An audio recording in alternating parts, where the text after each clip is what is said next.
Mentimun juga memiliki variasi waktu panen yang berbeda-beda dari setiap perkebunan, guys. Umumnya cepat atau lambat dari proses pembuahan pada mentimun itu tergantung dari cara kita merawat tanaman secara baik, mulai dari pembibitan sampai tahap pemanenan. Dalam masa pertumbuhan dan perkembangannya, pohon mentimun seringkali menjadi cepat berbuah karena beberapa faktor, guys. Yang pertama, pemupukan yang dilakukan secara intensif. Yang kedua, faktor penyiraman tanaman. Yang ketiga, tidak adanya serangan gulma dalam jumlah yang pesat. Yang keempat, penyinaran matahari yang cukup. Yang kelima, pengendalian hama dan penyakit harus dilakukan secara intensif. Dan yang terakhir, yang keenam, yaitu pemberian tiang agir pada tanaman mentimun supaya pohon timun itu dapat terus dipantau perkembangannya, guys. Nah, jika faktor-faktor di atas telah terlaksana dengan baik, maka saya bisa menjamin, guys, bahwa hasil panen buah mentimun kita itu akan menjadi lebih optimal. Ya, jadi dari berdasarkan pengalaman saya pribadi, buah mentimun itu dapat dipanen kisaran yaitu usianya 1,5 bulan hingga 3 bulan semenjak pindah tanam. Nah, untuk produktivitas hasil panennya itu mungkin setiap daerah itu berbeda-beda. Dan tentunya faktor yang disebutkan yang tadi, 6 macam tadi dapat mempengaruhi tingkat kualitas atau produktivitas buah kita. Ya, untuk kali ini di perjumpaan ke-15, untuk jadwal pada saat ini tanaman mentimun saya dengan usia tanaman mentimun saya ini kurang lebih usianya yaitu 2 bulan.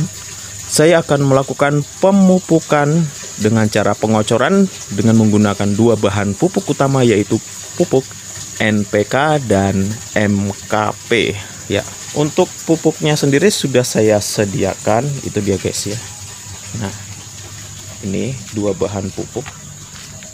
Budidaya dalam menanam mentimun, saya rekomendasikan untuk kedua bahan pupuk ini digunakan pada fase generatif. Mengapa demikian? Karena pada fase tersebut tanaman mentimun kita itu sangat banyak membutuhkan unsur hara, terutama yaitu unsur hara yang terdapat pada MKP, yaitu kalium dan fosfat. Dan kalau untuk NPK-nya penyeimbang, ya, untuk memenuhi kebutuhan dasar pupuk, di antara lain yaitu nitrogen, fosfat, dan kaliumnya. Nah, untuk dosisnya sendiri, ya, untuk per tiap polybag saya bisa mencampurkan total berat dari pupuk ini itu sebanyak 90 gram per 6 liter air. Nah, ini yang saya gunakan banyak volume airnya yaitu 6 liter untuk mencukupi kebutuhan dari 28 polybag total untuk tanaman saya, guys, ya, yang teman-teman lihat ini. Nah, untuk pencampuran pertama terlebih dahulu saya akan melarutkan NPK 16-16-nya untuk 6 liter air. Jadi total yang saya gunakan 90 gram untuk 60 gramnya.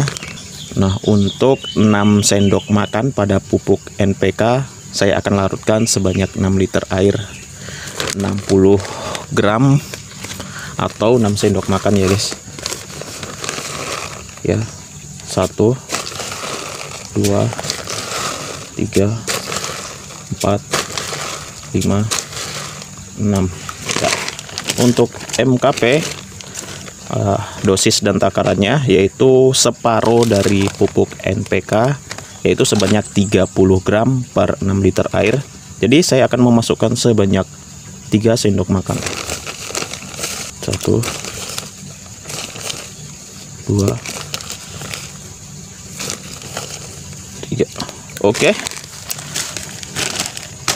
Baik, kedua bahan pupuk tadi sudah kita campurkan ke dalam air. Selanjutnya kita aduk hingga larut dalam air, ya, hingga campuran ini benar-benar larut dan encer dalam air, seperti itu.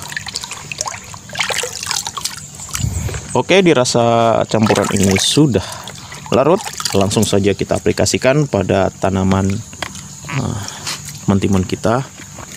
Nah, untuk setiap polybagnya saya akan mengocorkannya sebanyak 1 gelas aqua atau 1 gelas air mineral untuk setiap polybagnya.